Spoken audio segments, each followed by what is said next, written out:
अगर हम खेल रहे हैं या बच्चे खेल रहे हैं और अचानक से चोट लगने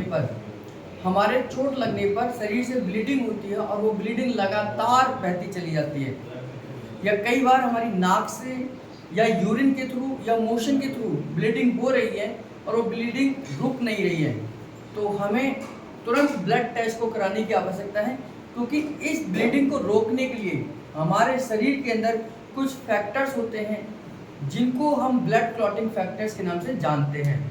ऐसे बहुत सारे फैक्टर्स हैं जिनकी एब्सेंस में, यानी कि जिनकी कमी से हमारे शरीर का जो ब्लड है, ब्लड क्लॉटिंग है, वो नहीं हो पाती है। और आज हम इसलिए बात कर रहे हैं क्योंकि आज वर्ल्ड हीमोफीलिया डे है। हीमोफीलिया डे क्या है कि एक ऐसी बीमारी जिसमें शरीर के अंदर अगर चोट लग जाए, ये इंटरनल ब्लीडिंग भी हो सकती है और एक्सटर्नल ब्लीडिंग भी हो सकती है। आपने कई बार सुना होगा कि इंटरनल ब्लीडिंग हो रही है ना, और एक्सटर्नल ब्लीडिंग जो आपको दिखाई देगी, ये दोनों ही चीज़ें हो सकती हैं। और उस कंडीशन में ब्लड क्लॉट नहीं होगा जब आपके शरीर के अंदर ब्लड क्लॉटिंग फैक्टर्स में से किसी एक की भी कमी आ जाएगी। जैसे उदाहरण के लिए मैं आपको बताता हूँ, विटामिन के जो है एकमात्र ऐसा विटामिन है जो ब्लड क्लॉटिंग फैक्टर के रूप में जाना जाता है। तो ऐसे ही बॉडी के अंदर बहुत सारे फैक्टर्स होते हैं जो ब्लड को क्लॉट कराते हैं, जिसमें प्रोथ्रोम्बिन, फिब्रिनोजन, ये सब उसमें आ जाते हैं। कैल्शियम भी उसमें से एक है। आज हम बात करते हैं हीमोफीलिया के बारे में। ये हीमोफीलिया क्या है? हीमोफीलिया के दौरान क्या होगा कि हमारे शरीर के अंदर, मैंने आपको बताया है कि हमारा ऑर्गन किससे बने हैं? टिश्यू से बने हैं, और टिश्यूज किससे बनते हैं? सेल से बनते हैं। तो सेल के अंदर जो भी क्रियाएं होती हैं वो किसके कहने पर होती हैं? न्यूक्लियस के अंदर से ऑर्डर आता है। तो न्यूक्लियस के अंदर से जो ऑर्डर आता है उसके आधार पर काम होते हैं। तो न्यूक्लियस के अंदर क्या है? क्रोमोसोम है, और क्रोमोसोम के ऊपर क्या होते हैं? जीन्स होते हैं। ये जीन्स ही हमें बताते हैं कि बॉडी के अंदर क्या क्या रिएक्शन होने हैं। अगर बॉडी के अंदर ब्लड क्लॉटिंग होनी है, चोट लगने पर ब्लड क्लॉटिंग होनी है, तो इसका भी मैसेज कहाँ से आता है? हमारी जीन्स के अंदर से आता है। तो जीन्स में जो क्लॉटिंग को बनाने वाले जो जीन्स हैं उनमें म्यूटेशन आ जाता है, यानी कि हमारे जो ब्लड क्लॉट हो रहे हैं ऑर्डर कहाँ से आता है? जीन्स से आता है। तो जीन्स के म्यूटेशन से, यानी कि उनमें बदलाव आने से इस तरीके की बीमारी आती है। यानी कि जो मैसेज, जो ऑर्डर जीन्स को देना चाहिए था ब्लड क्लॉट के लिए, वो ऑर्डर आने बंद हो जाते हैं, क्योंकि वहां पर जीन्स में म्यूटेशन मतलब बदलाव आ जाता है या जीन्स डिफेक्टेड हो जाते हैं। अब वो जीन्स डिफेक्टेड क्या होते हैं? जो क्रोमोसोम है, क्रोमोसोम आपने देखे होंगे, अगर मैं एक स्ट्रक्चर बनाऊं क्रोमोसोम का, तो इस तरीके का क्रोमोसोम का स्ट्रक्चर होता है ना। इसके ऊपर छोटे छोटे जीन्स होते हैं, ये जीन्स हैं।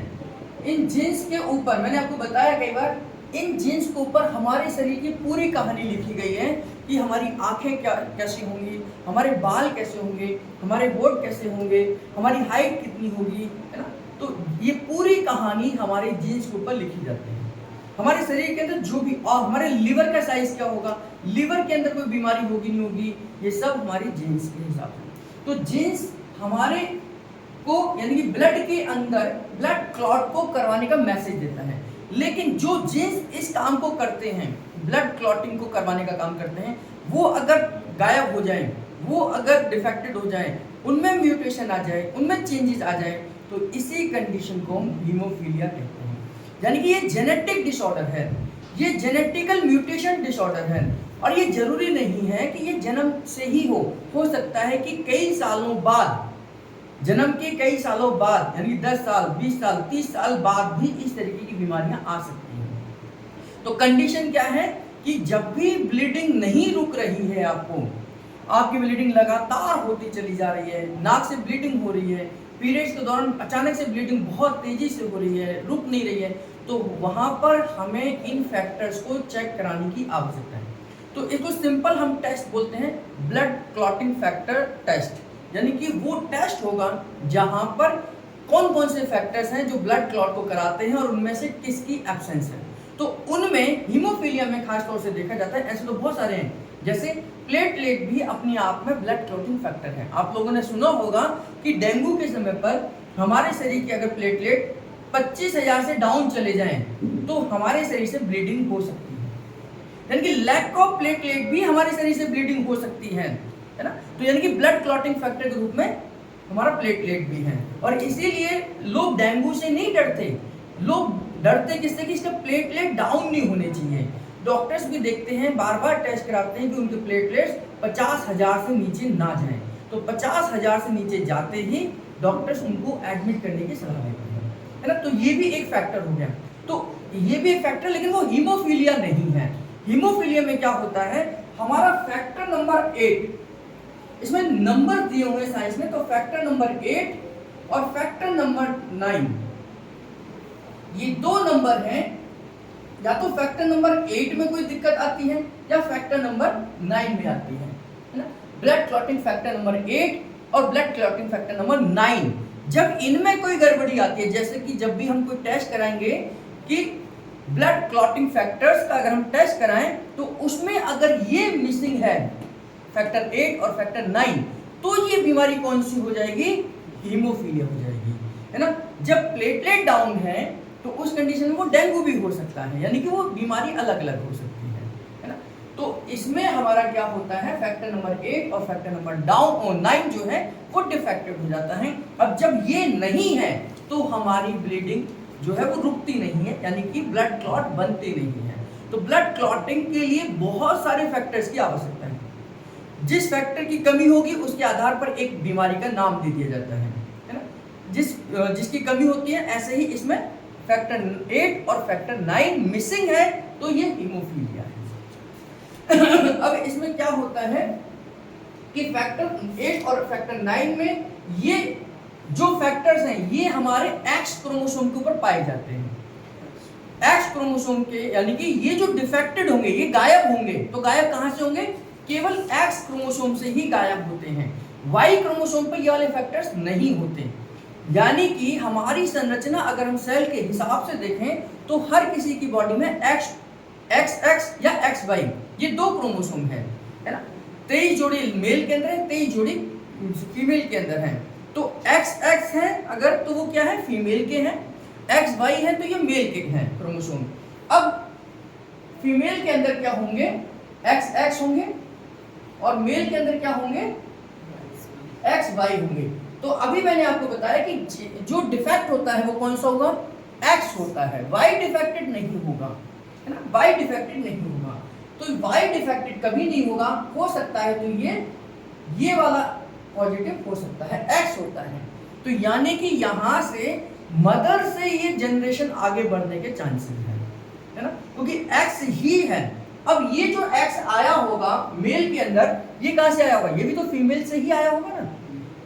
फादर से तो Y ही आएगा, है ना, फीमेल से Y X आएगा। तो इसमें एक फादर मदर से आता है, ये फादर से आता है Y वाला, है ना।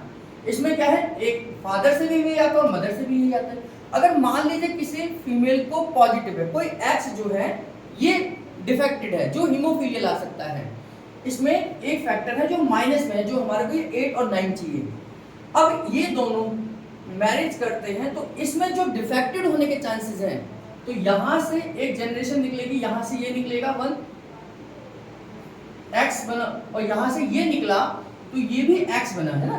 तो ये फीमेल को होने के चांसेस हैं, क्यों, क्योंकि यहाँ पर डिफेक्टेड वाला पहुंच गया है। अगर मान लीजिए यहां से निकला और यहां से ये निकला तो इसको होने के चांसेस नहीं है। तो इसमें 50% ये है कि एक फीमेल को हो सकते हैं। अब मान लीजिए यहां से ये वाला निकला जो डिफेक्टेड नहीं है ना, और यहां से ये निकला तो भी नहीं होगा, यहां से ये निकला और ये निकला तो भी नहीं होगा, ये निकला और ये निकला तो भी हो सकता है। यानी कि हमारा रेशियो कहता है कि 50% चांसेस मेल को और 50% चांसेस फीमेल को होने के चांसेस हैं। दोनों को ही 50-50 चांसेस हैं, क्योंकि ये जिसके साथ भी जाएगा तब ये डिफेक्ट करेगा, और 50% चांस है कि दोनों में से किसी को भी ना हो। तो ये जो X फैक्टर 8 और फैक्टर 9 क्या है, ये हमारे जीन्स के अंदर मिसिंग हो जाते हैं due to deficiency of factor 8 और फैक्टर 9। हमारे जीन्स म्यूटेशन में चले गए, उनमें बदलाव आ गया। अब जो ऑर्डर आना चाहिए था ब्लड क्लॉटिंग के लिए और ये मिसिंग है, तो इनकी एब्सेंस में क्या हो जाएगा, अब ब्लीडिंग नहीं रुकेगी नहीं, यानी कि ब्लड क्लॉट होगा नहीं, और उस कंडीशन में ये हीमोफीलिया के नाम से बीमारी आ जाएगी। इसका उपचार क्या होगा कि जो फैक्टर, वैसे तो इसका उपचार कुछ भी नहीं है, लेकिन फिर भी साइंस ये रिसर्च कर रही है कि जो फैक्टर मिसिंग है हम इनको कुछ समय के अंतराल के बाद वो इस तरीके का इंजेक्शन लगाएं कि जो फैक्टर मिसिंग है वो इंजेक्शन बॉडी को दे दें।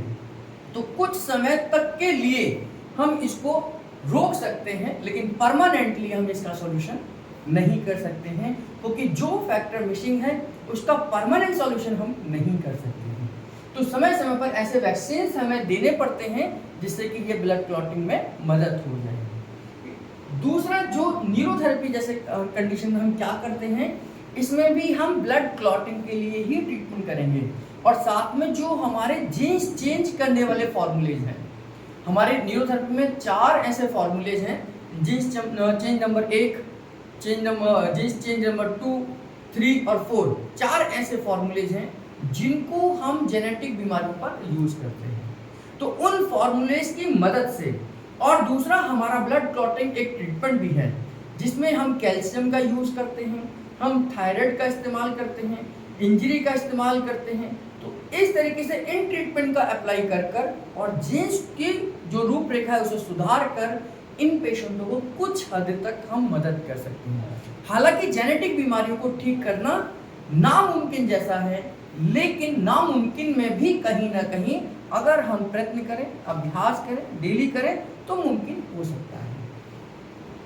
तो और डायग्नोज कैसे होगा, जो मैंने आपको शुरुआत में बताया, इसके सिम्टम्स से ही डायग्नोज होता है। कभी चोट लग गई, कभी इंजरी हो गई, कभी पीरियड्स के दौरान हो गया, कभी हमारे को जैसे बचपन में देखा जाता है जब बच्चे पैदा होते हैं तो अगर उनका कहीं चोट लगी, फोर्सेप डिलीवरी हो रही है, डिलीवरी के दौरान कोई कॉम्प्लिकेशंस हो रहे हैं, तो ब्लीडिंग का ना रुकना ये सिम्टम्स होता है कि ये कहीं ना कहीं हीमोफीलिया की तरफ पेशेंट हो रहा है।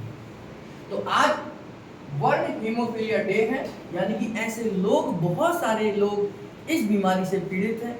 मेडिकल रिसर्च ये कहती है ये बीमारी 5000 में से एक बच्चे को हो सकती है। 5000 में से एक बच्चे को आज इस तरीके से, जिस तरीके से वातावरण है, हमारे जीन्स म्यूटेशन में जा रहे हैं, तो 5000 में से एक बच्चे को हीमोफीलिया की बीमारी होती है ऐसा। और सबसे ज़्यादा यूनाइटेड किंगडम में ये बीमारी बहुत है, यानी कि ये बीमारी वहाँ पर अंग्रेजों के राजशाही परिवार में बहुत पाई गई थी। तो उसके बाद में आजकल नहीं है, लेकिन पहले ज़माने पर ये वहाँ होती थी। तो अमेरिका में या इंग्लैंड में इस तरह की बीमारियाँ ज़्यादा हैं। भारत में अभी भी कुछ परसेंटेज में है, 1-2% में है, लेकिन फिर भी वहाँ की तुलना में कम है। तो और इन चीज़ों के लिए हमारी डाइट, एक्सरसाइज प्रॉपर तरीके से अगर हम रखें तो हम, क्योंकि कहीं ना कहीं हमारे खान पान से, हमारे विटामिन से, हमारे मिनरल से, हमारी प्रोटीन से एमिनो एसिड्स बनते हैं, और उन एमिनो एसिड्स से ही हमारे डीएनए, आरएनए बनते हैं, हमारे जीन्स बनते हैं।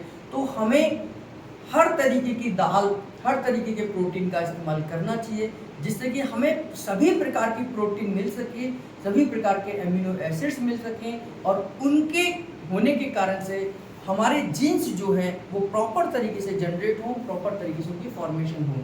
क्योंकि इसको हम ये भी कह सकते हैं कि कहीं ना कहीं ये मैन्युफैक्चरिंग डिफेक्ट है।